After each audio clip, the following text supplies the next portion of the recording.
ایک آدمی ملا، کہنے لگا جی شروع میں میرا رزق بہت ہی تھوڑا تھا، دعائیں مانگتا تھا، کوئی اللہ والے میرے گھر آئے اور انہوں نے دعا دے دی، اس دعا کا نتیجہ نکلا کہ اللہ رب العزت نے میری سپاری چلا دی۔ کہنے لگا کہ اگر اس وقت میں دیکھنا چاہوں کہ میرے پیسے کتنے ہیں تو مجھے اپنے اکاؤنٹ معلوم کرنے میں 1 مہینہ لگ سکتا ہے۔ اصل میں رزق دینے والا کون ہے؟ اللہ۔ کئی لکھے پڑھے PhD ڈاکٹر ہیں، نوکری نہیں ملتی، دھکے کھاتے پھرتے ہیں۔ چنانچہ ہمارے بھائی جان کو ایک شاگرد تھا، اس نے میٹرک کا امتحان دیا اور پھر چلا گیا۔ کئی سالوں کے بعد آ کر ان کو ملا، کہا استاد جی السلام علیکم۔ وعلیکم السلام۔ بھائی کیا ہوا؟ آپ تو کئی سالوں کے بعد ملے۔ کہنے لگا جی بس مجھ پر اللہ کا کرم ہوا استاد جی، میں نے میٹرک کا امتحان دیا، الحمدللہ میں فیل ہو گیا۔ وہ بڑے حیران کہ یہ کیا کہہ رہا ہے؟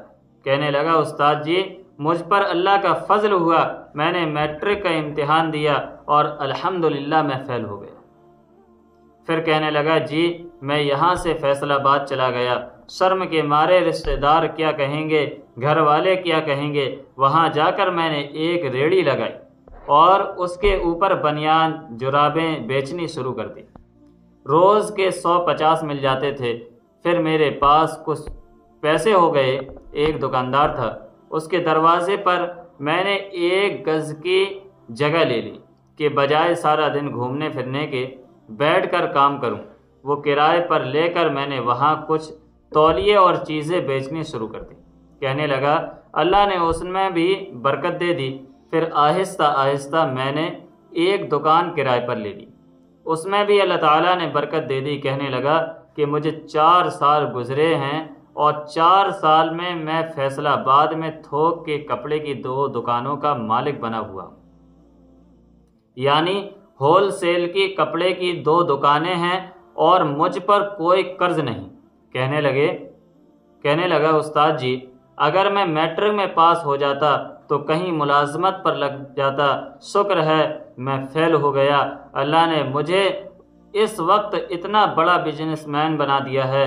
تو دوستوں پروردگار نے رزق پہنچانا ہے، پڑھے لکھے منہ دیکھتے رہ جاتے ہیں، اللہ ان پڑھوں کو رزق عطا کر دیتا ہے۔ بھائی اس کا تعلق نہ عقل سے ہے، نہ شکل سے ہے، نہ خاندان سے ہے، اس کا تعلق بندے کی قسمت سے ہے، مقدر سے ہے۔ نحن قسمنا بینہم معیشتہم۔ اس لیے جو بندہ ضرورت سے زیادہ اسمارٹ بننے کی کوشش کرتا ہے اس کا بزنس پھر نیچے آتا ہے۔ ہم نے کتنوں کو اپنی زندگی میں ڈوبتے دیکھا۔ اس لیے جب ملنا ہی ہے تو انسان رزق حلال کیوں نہ کمائے۔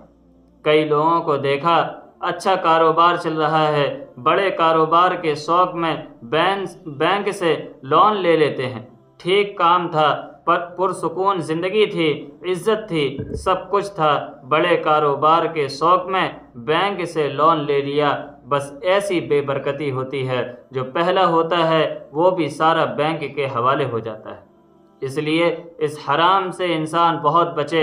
آپ یوں سمجھیں جیسے دودھ ہو، اس کے اندر کوئی پیشاب کو ملاتا ہے، کبھی نہیں ملاتا، ایسے ہی کوئی ذرا حلال کے پیسوں میں سود کے پیسے ملاتا ہے۔ یہ سود کے پیسے تو پاخانہ اور پیشاب کے مانند ہیں۔ اس لیے اہل اللہ جب کسب کی نظر سے دیکھتے ہیں ان کو سود کی یہ ساری چیزیں نجاست اور پاخانہ کی طرح نظر آتی ہیں۔ تھوڑے پر راضی ہو جائیے، صبر کر لیجئے، اللہ تعالیٰ اسی میں برکت دے دیں گے، مگر اس سود کے چکر میں مت پڑیے۔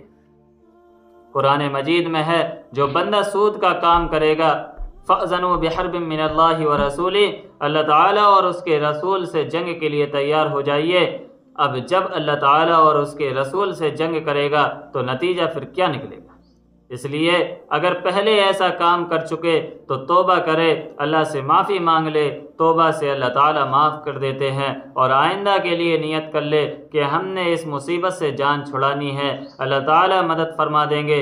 اپنی اولادوں کو بھی نصیحت کر جانا کہ بیٹا کبھی سود کے چکر میں مت پھنسنا، اللہ رب العزت مہربانی فرما دیتے ہیں، حلال چاہنے والوں کو اللہ تعالیٰ حلال ہی عطا فرما دیتے ہیں۔